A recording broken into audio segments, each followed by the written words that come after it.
क्या तुम्हारी भतीजी का नाम अभिसी है? जी गुरुजी। आज के बाद अब अंधविश्वासी कहना बंद कर देना, वरना नंगा कर दिया जाएगा। आगे जाने की हाँ या ना? जी।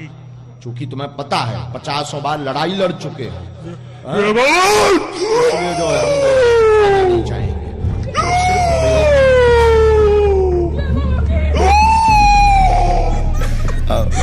हमें टेंशन हो गई, हम कहा महाराज जी नहीं, वो तो मेरा अच्छा शादी होगा बहन, धूम के हम डांस करेंगे बहन।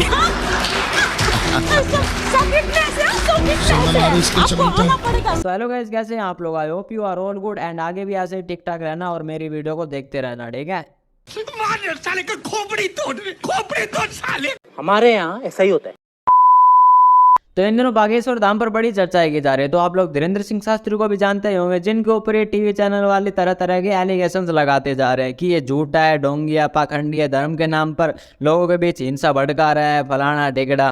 सच बताओ तो इन टीवी रिपोर्टरों को ना तो अपने धर्म से कुछ लेना देना है, ना अपने देश से कुछ लेना देना, और ना ही किसी की जिंदगी से, चाहे फिर वो मरे या जिए। इनको बस अपने टीआरपी से मतलब है भाई। गांडू किसी एक का तो हो रहे भोसड़ी के, किसी एक का तो हो। बातों को पतंगड़ बनाना न्यूज वालों को जन्मसिद्ध अधिकार है। 2 की 4, 4 की 8 और कभी कभी तो डायरेक्ट 8 से 80, सीधा 10 गुना फालतू भाई। तेरी दादागिरी निकाल दूंगा मैं।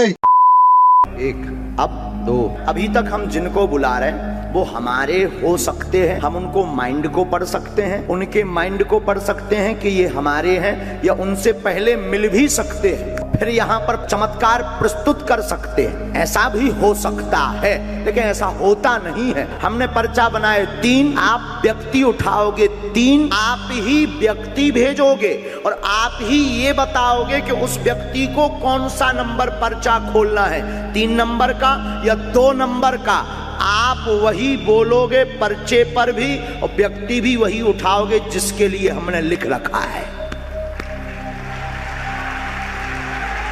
धीरेन्द्र सिंह शास्त्री, जिसको नहीं पता तो मैं बता देता हूँ कि ये 26 साल के हैं। अब इनकी कुछ अनोखी बातें या कुछ अनोखा टैलेंट या कुछ अनोखी शक्तियाँ भी कह सकते हैं, जिनके फलस्वरूप ये सामने वालों के जीवन की सारी बातें जान लेते हैं। पास्ट में क्या हुआ, फ्यूचर में क्या होने वाला है, ये वो फलाना टिकड़ा, मतलब सब बिना कुछ उससे बात किए उसकी पूरी जन्म कुंडली लिख डालते हैं एक पर्चे पे। और एक खास बात और है इनकी, ये लोगों के अंदर से जो भूत प्रेत या ऊपरी साया कह लो कुछ भी, उनको भी भगाने में मदद करते हैं। पता है, इसलिए हम उसमें डिटेल में जाना कोई नहीं चाहते। पितृबाधा तो परेशान नहीं है? नहीं, पितृदोष नहीं है। आपके स्थान की शक्तियां हैं। स्त्री बार बार फोटो लेकर के करवाती है, वो विषय आपको पता है। आगे जाने की हाँ या ना? जी। चूंकि तुम्हें पता है 50 बार लड़ाई लड़ चुके हैं, इसलिए जो है हम नहीं चाहेंगे। सिर्फ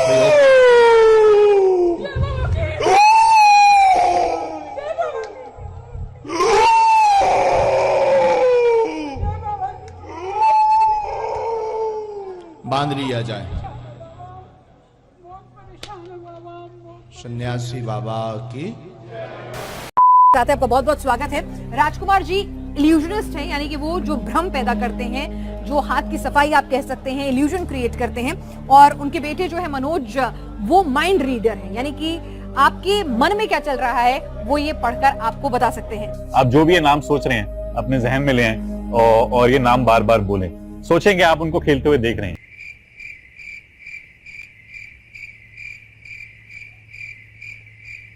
जल्दी बोल, कल सुबह पनवेल निकल। भाई मेरे को भी एक बात पहले नहीं पड़ रही कि धोतर चोर न्यूज़ वालों को एक बात समझ क्यों नहीं आती कि जब भी अपने चैनल पर एक मेंटलिस्ट को बुलाते हैं और वो सामने वाले बंदे का दिमाग पढ़कर या उनसे कुछ बात करके उनके बारे में कुछ बता देते हैं, उनका नाम वगैरह कुछ भी उनसे रिलेटेड कुछ भी, मतलब 5-7 मिनट में बताते हैं वो भी। और दूसरी तरफ जो अपने धीरेन्द्र सिंह शास्त्री, वो 1-2 मिनट में ही सामने वाले से बिना कुछ बात किए उनके बारे में सब कुछ बता देते हैं। ये क्या है? तो यही कारण है कि न्यूज वाले इनको एक्सपोज कर रहे हैं बड़े चूतिया किस्म के मारने से। भाई ये न्यूज वाले सच बता रहा हूँ, ये तो वही बात हो गई कि दूसरे का कुत्ता कुत्ता और अपना कुत्ता टोमी। तेरी दादागिरी निकाल दूंगा मैं। अब धीरेन्द्र सिंह शास्त्री जी अपनी शक्ति, विद्या, पावर, कला, जो भी तुम कहना पसंद करो, उनका कुछ गलत इस्तेमाल तो कर नहीं रहे भैया, देखो, बल्कि कुछ अच्छा ही काम कर रहा है बंदा। और तो हर रोज बागेश्वर धाम में हजारों लोगों को खाना भी खिलाया जाता है और मंदिर के चढ़ावे या दान दक्षिणा से जिन गरीब लड़कियों की दहेज के कारण शादी नहीं हो पा रही उनकी शादी भी करवा रहे। और क्या चाहिए भैया तुम्हें एक बंदे से? जनता माफ नहीं करेगी। आंखें बंद करके सोचिए कि आप वो कर रहे हैं,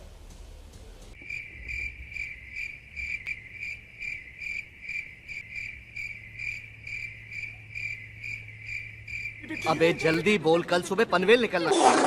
फौजिया, आंखें खोल दीजिए। क्या बनना चाहते हो आप लाइफ? Social activist. मैंने क्या बोला था? इसने बहुत सारी चीजें बदल कर आप पहुंचे एक सोशल एक्टिविस्ट पे। बताइए बताइए, कैम 2 काटिए, कैम 2 काटिए। ये है। अब मैंने ध्रुवंशिक भाई की वीडियो देखी तो वो बोल रहे थे कि ये जो सलेट रखते हैं हाथ में छपरी लोग, ये आजकल डिजिटल भी आ रही है, ऑनलाइन मिल जाती है, पता नहीं मिलती होगी नहीं पता मेरे को तो ज़्यादा, और शायद क्या पता ये भी हकीकत में लिख रहे हो या फिर दिमाग पढ़कर ही लिख रहे हो, कुछ भी हो सकता है। बट जब इतने भले मानस पर सवाल उठ सकते हैं, उनको एक्सपोज किया जा रहा है टीवी चैनलों द्वारा, तो भाई हम भी कह सकते हैं कि ढोंगी या छपरी है, सारे डिजिटल स्लेट लेकर किसी को भी दिमाग पढ़ने का नाटक कर रहे हैं, पाखंडी है ये वो। भाई मैं तो कहूँगा रोकना है तो किसी को रोक लो, अपन तो कहेगा। 2000 years later. सच्चे साधक हैं, उनके आधार पर जो हमें गुरुजी ने प्रेरणा दी, जो हमें इष्ट प्रेरणा देते हैं, हम वो लिख देते हैं। सच निकले या झूठ, वो व्यक्ति की श्रद्धा और बालाजी की कृपा। न आप कुछ हो न हम कुछ। धाम अगर जुड़े अथवा बालाजी से जुड़े तो इसका मतलब ये नहीं कि बीमारी ना होए। हम खुद दूसरा ना आशीर्वाद दे के जाओ तुम्हारा भलो हो जाए, तुम जिंदा रहो, हमें खुद एक दिन मन ने, तो इसका मतलब ये नहीं है कि बीमारी ना हो। बीमारी तो होगी पर बीमारी के लड़ने की क्षमता रहेगी। अब जब सामने वाला बंदा खुद बोल रहा है कि भाई मैं कुछ नहीं हूँ, जिन्हें तुम भगवान मानते हो उनका मेरे सर पे आशीर्वाद है, भगवान की पूजा करो, मेरी पूजा मत करो। अब और एक बंदे से क्या उम्मीद कर रहे हो भैया तुम? जब कोई बंदा ना कुछ गलत काम कर रहा हो, ना किसी का गलत साथ दे रहा हो, तो भाई तुम्हारे खड़ावाड़ है क्या? या फिर बरसात में नहाने से बरसाती कीड़ा घुस गया तुम्हारे पिछवाड़े में, जो बिन फालतू के किसी के ऊपर एलिगेशंस लगा रहे हो? एक छप्पड़ मार दूं। हिंदुओं से भी यही प्रार्थना करूंगा, भाला तुम्हें किसी मारने के लिए लेने के लिए नहीं हम कह रहे हैं, अपने पास तमंचा जरूर रखो, अपने पास भाला जरूर रखो। मारना नहीं है, हाँ जरूरत लगे तो प्लीज, तुम्हें बात की सौगंध। जवाब में आपका जवाब मैं सुन रही थी, आपका इंटरव्यू था कि अगर कोई हम पे बंदूक उठाए तो उस पे बंदूक तान दो। मतलब आप गांधी जी को नहीं मानते कि कोई एक गाल पे तमाचा मारे तो दूसरा गाल आगे कर दो? महात्मा गांधी के हम पूर्ण समर्थन में हैं, उनकी अहिंसा वाली बातें हमारे रंग रंग में भरी हुई हैं, लेकिन आत्मरक्षा करना भी तो उन्होंने ही सिखाया। अब जब मर जाएंगे तो फिर कौन आत्मरक्षा करना सिखाएगा? अब भाई इस बारे में तुम खुद डिसाइड करो, सबकी अपनी अपनी राय होती है लड़ाई झगड़ों के मामले में। अगर मैं अपनी बताऊं तो भैया अगर मेरी गलती हुई तो ठीक है, तुम जो कर सकते हो वो कर लो भैया, मैं कुछ नहीं कहूँगा। लेकिन अगर मेरी गलती नहीं हुई, बिन फालतू में किसी ने मेरे साथ आगे से बकचोदी की, तो भैया मैं तो सीधा बोल रहा हूँ, गांड में हाथ देके मोदा मार दूंगा। हमारे यहाँ ऐसा ही होता है। अपनी भाषा में कहूँ तो भैया मैं तो वहाँ छोड़ दूंगा और खोद दूंगा, नाम लिख दूंगा राव साहब। क्योंकि भाई देखो राव साहबों का हमारा यही सीन है, पहले हम किसी से उड़सते नहीं और बाद में हम कसर छोड़ते नहीं, ठीक है? हम मालूम है तेरे बाप को मत सिखा। चल चले एक काम कर, 200 रुपए दे और 50 रुपए काट ओवर एक्टिंग के वजह। अब भाई कुछ बंदों का ये भी ब्लेम है कि धीरेन्द्र सिंह शास्त्री धार्मिक हिंसा बढ़ा रहा है, हिंदुओं को भड़का रहा है, कट्टर हिंदू बनने को बार बार बोलता रहता है एंड हद से ज्यादा अपने धर्म का प्रचार कर रहा है। तो देखो भाई अगर तुम पहले की पुरानी किताबें या ग्रंथों को पढ़ोगे तो पहले के जितने भी साधु संत या शास्त्री लोग थे उनका भी यही काम था कि लोगों को अपने धर्म से ज्यादा जुड़े रहने के लिए प्रोत्साहन करना एंड अपने धर्म को बढ़ावा देना। वो किसी अन्य धर्म को नीचा नहीं दिखाते थे, बस अपने धर्म की प्रसन्ना करते थे और ज्यादा से ज्यादा अपने धर्म का प्रचार करते। ठीक है, समझ गया। तो वही सीन अब यहाँ भी अब धीरेन्द्र सिंह शास्त्री जी किसी के धर्म को गलत या नीचा थोड़ी दिखा रहे हैं भाई। जो तुम बोल रहे हो कि धर्म हिंसा भड़का रहा है, कट्टर हिंदू बना रहा है ये वो, भाई समझो ना इस चीज को। ये कुछ % लोग हैं जो एक दूसरे के धर्म पर उंगलियां उठाते हैं, जिनके कारण पूरी इंडस्ट्री आज भी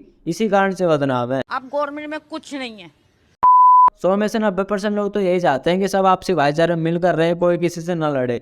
पर ये जो 10% लोग हैं ना, इन्होंने ही सारा काम खराब कर रखा है भाई, सच बता रहा हूँ। लाइक ये जो नए नए नेता आते हैं जो विरोधी दल पर कीचड़ उछालने के लिए धर्मों को बीच में ले आते हैं, और दूसरे न्यूज वाले जो TRP के लिए आए दिन धर्मों को अपनी ब्रेकिंग न्यूज बनाए रखते हैं। ये बहनचोद सारे मिलके हमको पागल बना रहे हैं। भाई मेरी तो ऐसे कोई किसी से पर्सनली दुश्मनी है नहीं, मैं तो हर धर्म, हर समुदाय, हर जाति, हर इंसान, हर पशु पक्षियों समेत सबकी इज्जत करता हूँ। कमेंट में तुम भी जरूर बताना कि तुम्हारे इस टॉपिक पर क्या राय है। ओके।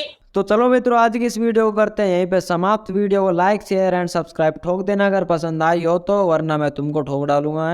भाई ने बोला करने का तो करने का। तो चलो बाय बाय, जय हिंद जय भारत।